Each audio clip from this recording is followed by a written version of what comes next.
Tesla Full Self-Driving Biggest Improvements version 14. Tesla Full Self-Driving Supervised version 14 has been out for several weeks now, and there are a tremendous number of improvements, as we have now reached the fourth iteration of the semi-autonomous software. Tesla began the v14.1.4 launch last night, which included minor improvements and addressed brake stabbing issues many owners have reported. In my personal experience, the stabbing has been awful on v14.1.3 and is a major concern. However, many things have improved, and only a couple of minor issues have been recurring. Many of the issues v13 addressed are no longer an issue, so Tesla has made significant progress. Here are some of the most notable improvements Tesla made with v14 from v13. Better lane switching on highways. One of my biggest complaints with v13 was that the hurry speed profile would often stay in the left lane, even when there were no passing cars. The legality of cruising in the left lane fluctuates by jurisdiction,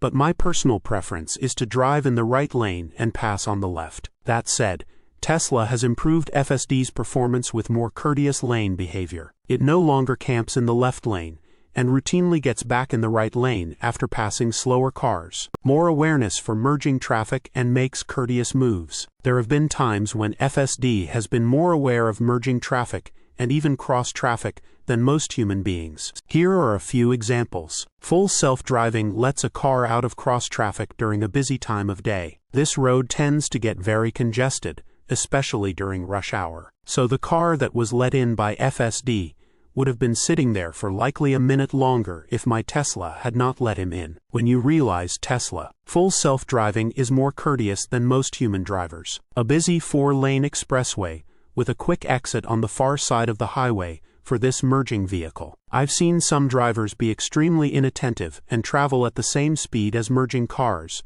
making their entry onto the expressway less seamless. FSD doesn't do that. It makes way for merging cars. More confident driving around mail trucks and Amish.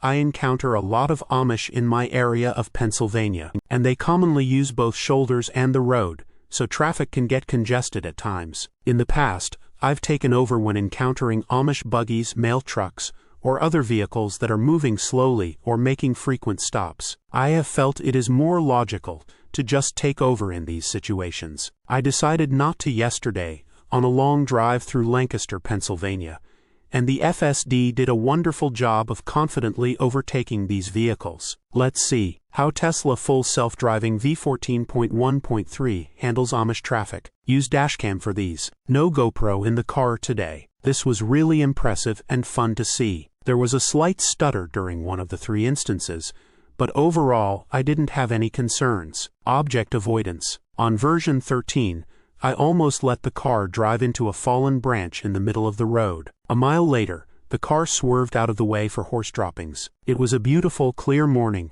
and the fact that the car did not try to avoid the branch, but did steer away from poop was concerning. Tesla has obviously done a great job at refining FSD's ability to navigate around these road hazards. Last night, it swerved around a dead animal carcass in the middle of the highway. I didn't see it until we were already going around it. Some more Tesla dashcam footage. That was very impressive. v14.1.3. Swerved to avoid an animal carcass on the highway. Consideration move to allow a car to merge. Dashcam weirdly makes things look slower than they actually occurred. These both were enough for me to hit the. It was awesome to see this and never feel alarmed by the sharp movement. The maneuver was smooth and really well done. Better speed consistency. With version 13, I felt I had to constantly adjust the speed profile, as well as the max speed setting when using FSD. With v14, I don't feel like I am making as many adjustments. Tesla axed the max speed setting altogether with v14,